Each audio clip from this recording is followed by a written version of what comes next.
Good evening, everybody. Thanks for joining me again. Apologies if you can hear the dog barking outside. Today's video is about the word that is most magical and most common, aside from Hocus Pocus, which is also one of the best Halloween movies of all time. It is, of course, Abracadabra, starting at the A's. So I'm just going to do some reading today, and I won't waffle away too much. I'll stick to the book. Let me see if I can get this in shot for you. Abracadabra, the most common of all magic words.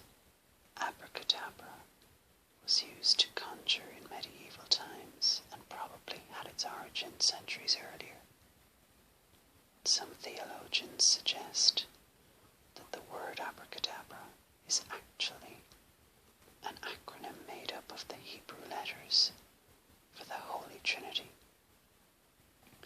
Ab meaning father, Ben meaning son, and Ruach Akaj, if that's pronounced correctly.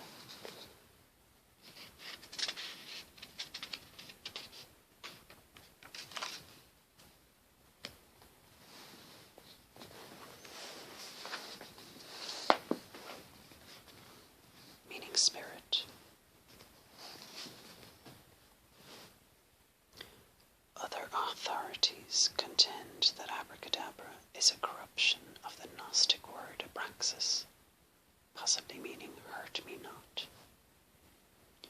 Ancient Jewish physicians had an unusual cure for fevers, which included a charm inscribed with a palindrome-like pattern of words. First, the mystic spell was scrawled on a small piece of parchment. You can see it there.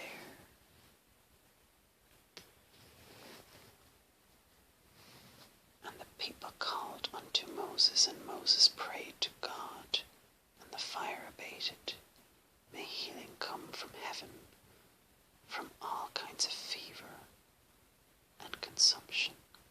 Heat to N, son of N. Amen, amen, amen. Selah, Selah, Selah. Then the paper was hung around the neck of the sufferer, who was not to look at the writing for a full day.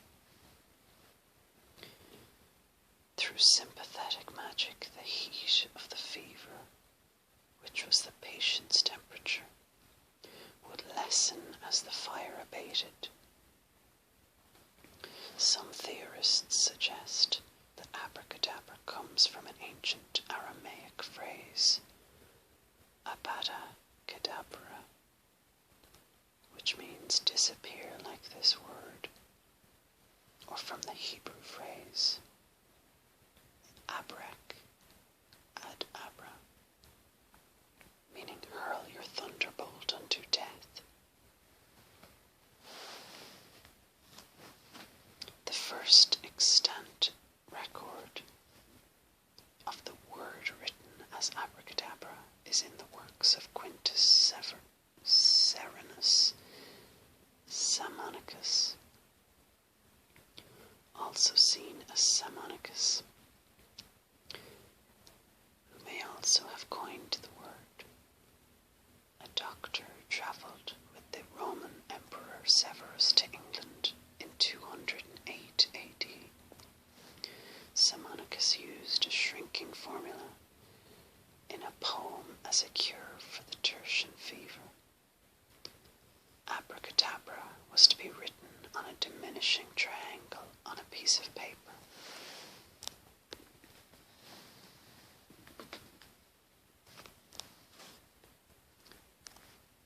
Centuries later, occultists Eliphas Levi would refer to this configuration as magical triangle and try to associate it with the Tara and the Kabbalah.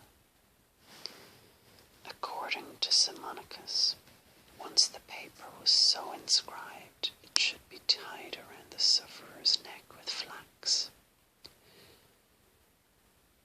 After 9 days, the paper was removed and thrown backwards over the shoulder and into a stream running towards the east.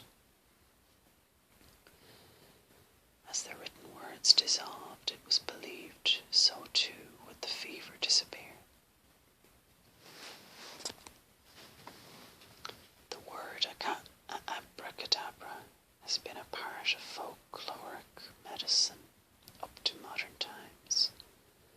In his 1722 Journal of the Plague Year, Daniel Defoe wrote that many superstitious people thought that the disease was caused by an evil spirit inhabiting the victim. They believed the demon could be dispossessed with certain words or figures, as particularly the word abracadabra formed in a triangle or pyramid.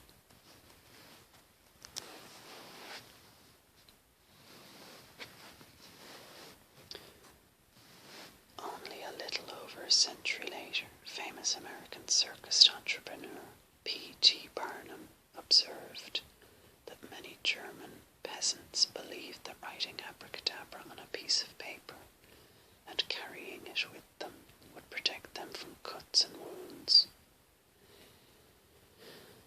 Many also thought that throwing the paper into a house fire would instantly extinguish the flames. Increase Mather of Salem witchcraft trial fame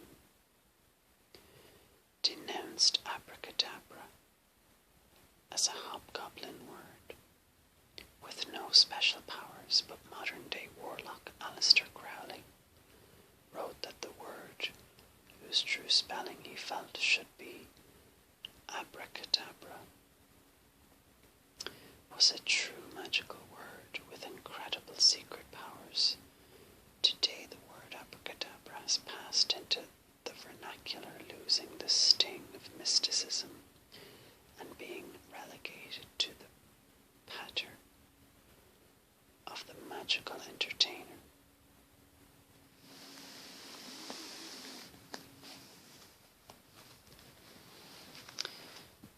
So thanks everybody for watching today's video.